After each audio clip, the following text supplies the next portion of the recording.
Isang mapagpalang umaga po sa ating lahat and welcome sa atin pong Bread Talk kung saan atin pong pinag-aaralan ang salita po ng Diyos maging ang buhay ng atin pong Panginoong Hesus. Well, para po sa mensahe na ipinagkalab sa atin ng Panginoon ngayong pong umaga, ito po ay nasa Psalm chapter 119 and verse number 33.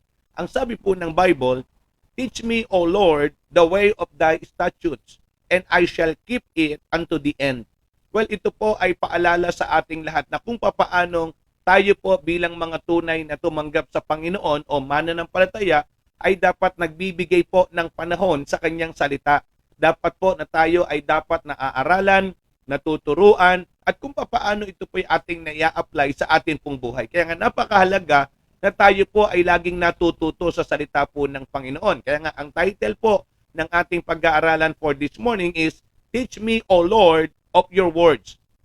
Turuan mo kami, Panginoon, ng inyo pong salita sapagkat alam po natin na ang salita ng Diyos ay kapaki-pakinabang.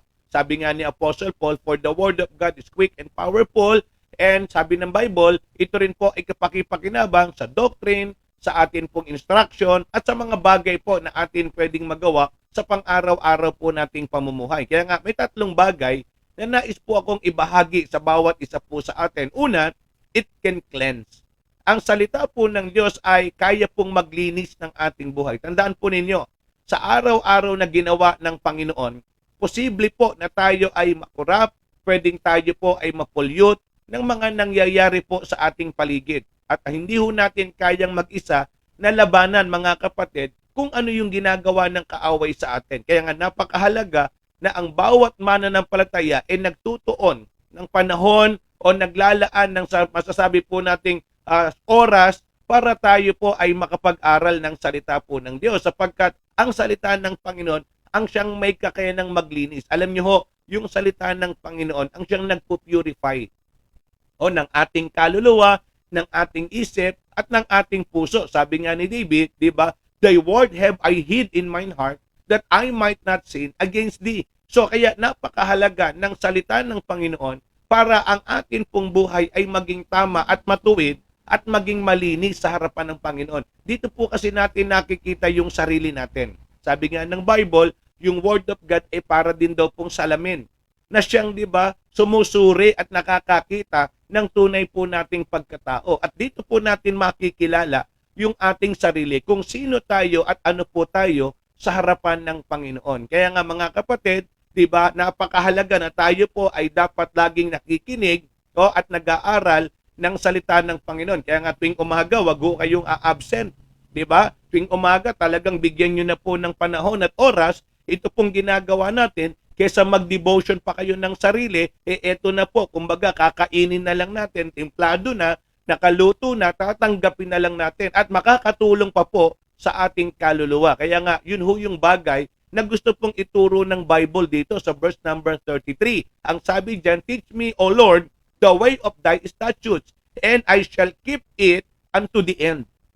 Para ang salita ng Panginoon talagang mabitbit natin hanggang sa kawakasan. Ano ho? Kaya nga yun ho yung unang bagay na magandang tignan natin dito po sa talatang atin pong pinag-aaralan. Pangalawa, it can correct. 'Di ba? Sabi nga ni Apostle Paul kay Timothy, 'di ba? Ang salita ng Diyos ay nagtutuwid. 'Di ba? Ang salita ng Panginoon ay nagbibigay ng instruction. So tinuturo sa atin ng Bible yung mga do's and don'ts.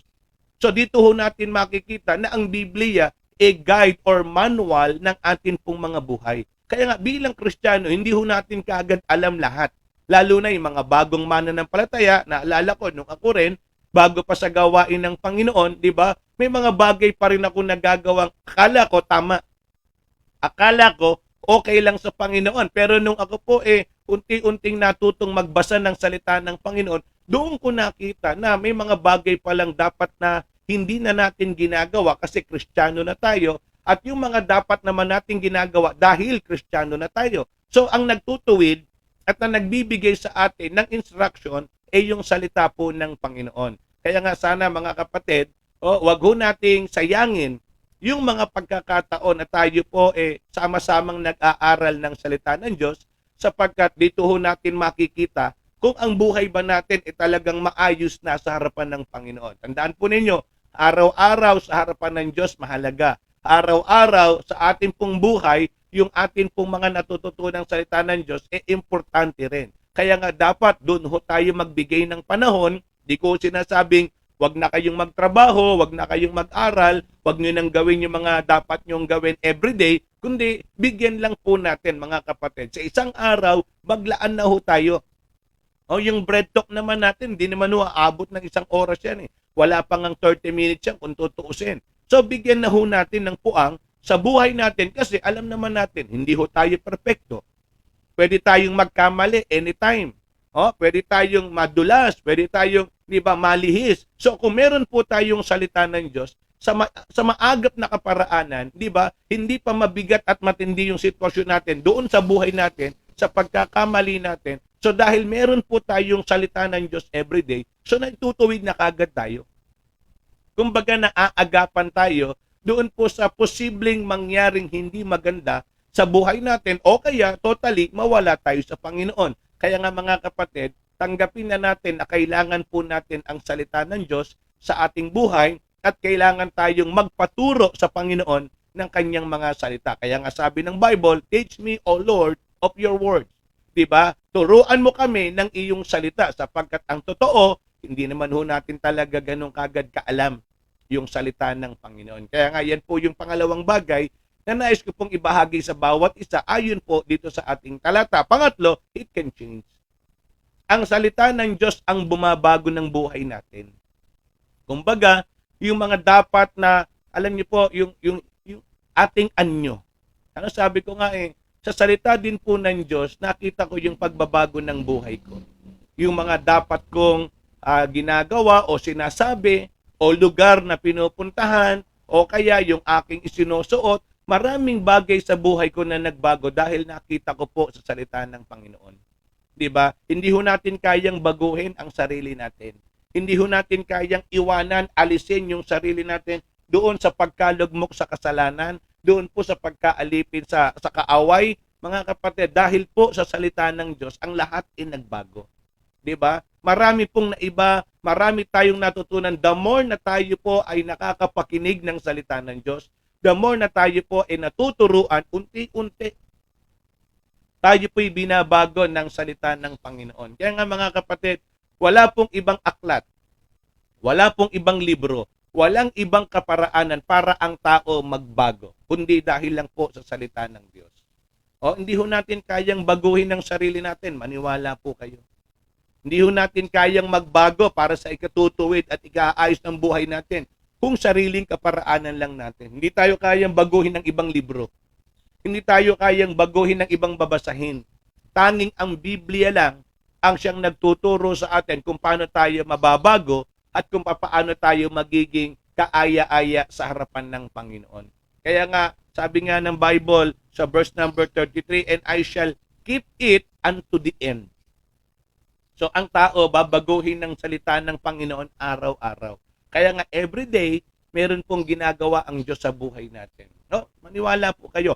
Every day, every morning, every night, sa bawat gawa ng Panginoon, sa pagtuturo niya, meron tayong napupulot na mga dapat nating i-apply sa ating buhay na unti-unti nagiging pagbabago ng ating pong pamumuhay. Diba? Wala naman dati sa atin yung Biblia. Di naman kasali. Every morning, gigising tayo, magpapatugtog tayo, kakain tayo, aalis tayo, pasok, and then uwi ulit. Ganun. So yun ang buhay natin. Wala ang Word of God. Then wala tayong pakialam kung ano ang tingin ng tao sa atin. Wala tayong pakialam sa kanila kung ano yung nagiging impression nila sa atin. Ang mahalaga, masaya tayo, nabubuhay tayo. But now, dahil tayo po nag-aaral na ng salita ng Diyos, nakikita natin na may mga bagay pala talagang binabago ang Diyos sa atin. Ngayon, kasali na po ang salita ng Diyos. Ngayon, kasali na ang gawain ng Panginoon sa atin pong mga buhay. Kaya nga sana mga kapatid, sa atin pong ginagawang pag-aaral, talagang makita ng Panginoon na meron po paunti-unti na pagbabago sa atin pong mga buhay. Sabi po ng Psalm 119 verse number 34, yung karugtong lang na talata, give me understanding and I shall keep thy law. Yea, I shall observe it with my whole heart. Ang sabi ng Bible, yung kanyang desire na makinig at matuto sa salita ng Panginoon, sabi niya, saan niya ilalagay? Hindi sa isip, kundi sa kanyang puso. Sana tayo rin po sa tuwing makikinig ng salita ng Diyos, wag lang po nating alam yung Bible. Wag lang pong narinig natin yung Bible, kundi inilalagay po natin sa ating puso yung mga natututunan natin para kung dumating yung time na ito po ay kailangan nating i-apply, kailangan nating gamitin, hindi po mawawala sapagkat ito ay nasa ating kalooban. Kaya nga sana sa umagang ito, tayo pong lahat ay natuto ng salita ng Panginoon at nakita natin kung gaano kahalaga ang salita ng Diyos sa atin pong mga buhay. Gusto po nating pasalamatan yung mga kapatiran na kasama po natin ngayong umaga. Natutuwa tayo, kasama po natin si Ate Josephine Serrano. Maraming salamat po, maging kay Nanay Cristina Gueta. Maraming salamat din po kay Sister Weng. Ingat ka sa pagpapabakuna mo. Maraming salamat sa pag-join. And maging kay Ate Rose at Sister Hannah. Maraming salamat din kay Ate Beron Contreras. Maraming salamat po. At kay Brother Ariel Ilalim Jr. mula naman dyan sa Vietnam. Thank you rin kay Sister Jen Bakul po.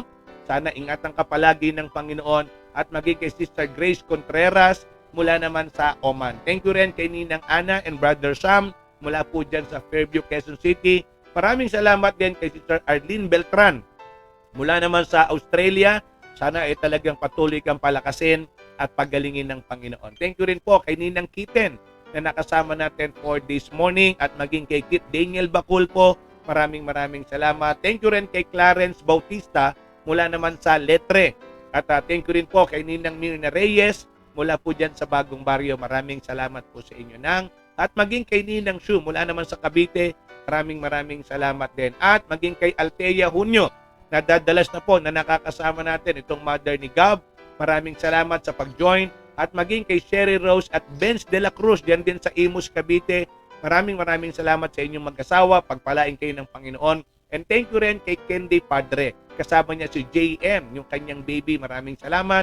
Thank you rin kay Tintin Fernandez. Naku, nakasama natin ulit si Tintin. Natuwaan natin na muli natin siyang makasama sa gawain ng Panginoon. At sa mga workers natin na nandiyan sa church, kay Brother Rodel, Brother Bedic, Brother Gab, at yung mga kasama ko po rito, Sister Eliza, Brother Christian, and Preacher Alvin.